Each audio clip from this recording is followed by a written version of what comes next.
Thank you, Mr. Secretary. Thank you, Mr. President, and good morning. Last night, on the order of the President of the United States and in support of a request from the Department of Justice, as the President said, the United States military conducted an apprehension mission in Caracas, Venezuela, to bring to justice two indicted persons, Nicolas and Cecilia Maduro. This operation, known as Operation Absolute Resolve, was discreet, precise, and conducted during the darkest hours of January 2nd and was a culmination of months of planning and rehearsal, an operation that frankly only the United States military could undertake. What I'd like to do this morning is talk to you through some of the preparation and the details without compromising any of our tactics, techniques, and procedures. There is always a chance that we'll be tasked to do this type of mission again. Our interagency work began months ago and built on decades of experience of integrating complex air, ground, space, and maritime operations. While the past 2 decades have honed the skills of our special operations forces, this particular mission required every component of our joint force, with soldiers, sailors, airmen, Marines, and Guardians working in unison with our intelligence agency partners and law enforcement teammates in an unprecedented operation. We leveraged our unmatched intelligence capabilities and our years of experience in hunting terrorists, and we could not have done this mission without the incredible work by various intelligence agencies, including the CIA, NSA, and NGA. We watched, we waited, we prepared, we remained patient and professional. This mission was meticulously planned, drawing lessons from decades of missions over the last many years, many missions over these last many years. This was an audacious operation that only the United States could do. It required the utmost of precision and integration within our joint force. And the word integration does not explain the sheer complexity of such a mission.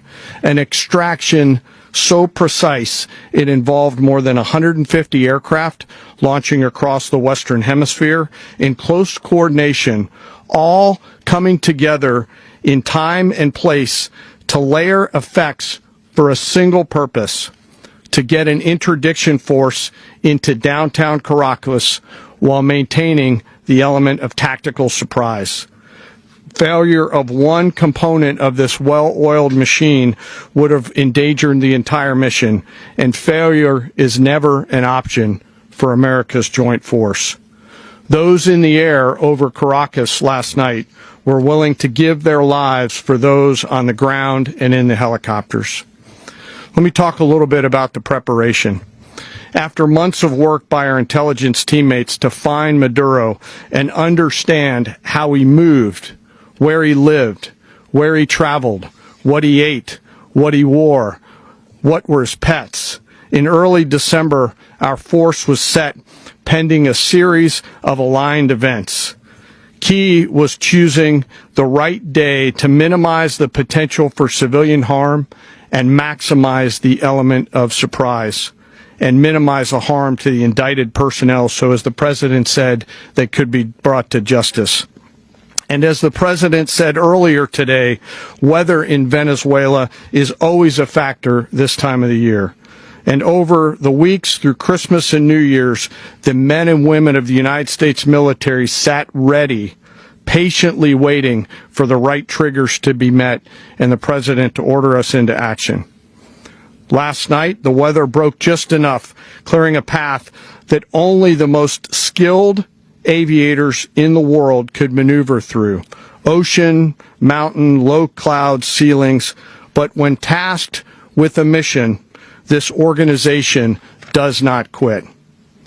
At 10:46 p.m. Eastern Time last night, the President ordered the United States military to move forward with this mission. He said to us, and we appreciated it, Mr. President, good luck and Godspeed. And those words were transmitted to the entire joint force. Over the course of the night, aircraft began launching from 20 different bases on land and sea across the Western Hemisphere. In total, more than 150 aircraft, bombers, fighters, intelligence, reconnaissance, surveillance, rotary wing were in the air last night. Thousands and thousands of hours of experience were airborne. Our youngest crew member was 20, and our oldest crew member was 49, and there's simply no match for American military might. As the night began, the helicopters took off with the extraction force, which included law enforcement officers, and began their flight into Venezuela at 100 feet above the water. As they approached Venezuelan shores, the United States began layering different effects provided by Spacecom, Cybercom, and other members of the interagency to create a pathway. Overhead, those forces were protected by aircraft from the United States Marines, the United States Navy, the United States Air Force, and the Air National Guard. The force included F-22s, F-35s, F-18s, EA-18s, E-2s, B-1 bombers, and other support aircraft, as well as numerous remotely piloted drones. As the force began to approach Caracas, the Joint Air Component began dismantling and disabling the air defense systems in Venezuela, employing weapons to ensure the safe passage of the helicopters into the target area. The goal of our air component was, and always will be to protect the helicopters and the ground force and get them to the target and get them home. As the force crossed the last point of high terrain where they'd been hiding in the clutter, we assessed that we had maintained totally the element of surprise. As the helicopter force ingressed towards the objective at low level, we arrived at Maduro's compound at 1:01 a.m. Eastern Standard Time, or 2:01 a.m. Caracas local time, and the apprehension force descended into Maduro's compound and moved with speed, precision, and discipline towards their objective, and isolated the area to ensure the safety and security of the ground force while apprehending the indicted persons. On arrival into the target area, the helicopters came under fire, and they replied with that fire with overwhelming force in self-defense. One of our aircraft was hit, but remained flyable, and as the President said earlier today, all of our aircraft came home, and that aircraft remained flyable during the rest of the mission. As the operation unfolded at the compound, our air and ground intelligence teams provided real-time updates to the ground force, ensuring those forces could safely navigate the complex environment without unnecessary risk. The force remained protected by overhead tactical aviation. Maduro and his wife, both indicted, gave up and were taken into custody by the Department of Justice, assisted by our incredible U.S. military with professionalism and precision, with no loss of U.S. life. After securing the indicted persons, the force began to prep for departure. Helicopters were called in to exfiltrate the extraction force, while fighter aircraft and remotely piloted aircraft provided overhead coverage and suppressive fire. There were multiple self-defense engagements as the force began to withdraw out of Venezuela. The force successfully exfiltrated and returned to their afloat launch bases, and the force was over the water at 3:29 a.m. Eastern Standard Time with indicted persons on board. And both Maduro and his wife were embarked aboard the USS Iwo Jima. In closing, what we've witnessed today is a powerful demonstration of America's joint force.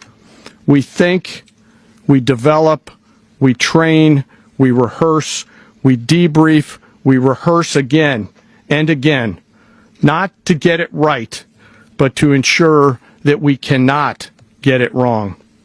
Our jobs are to integrate combat power so when the order comes, we can deliver overwhelming force at the time and the place of our choosing against any foe anywhere in the world. I am immensely proud today of our joint force and filled with gratitude to represent them here today. There is simply no mission too difficult for these incredible professionals and the families that stand by them and support them. As we stand here this morning, Our forces remain in the region at a high state of readiness, prepared to project power, defend themselves, and our interests in the region. This operation is a testament to the dedication and unwavering commitment to justice and our resolve to hold accountable those who threaten peace and stability. In closing, I want to express my heartfelt gratitude to the brave men and women who executed this mission. Their courage and tireless commitment to our nation are what makes us strong. Thank you, Mr. Secretary, and thank you, Mr. President.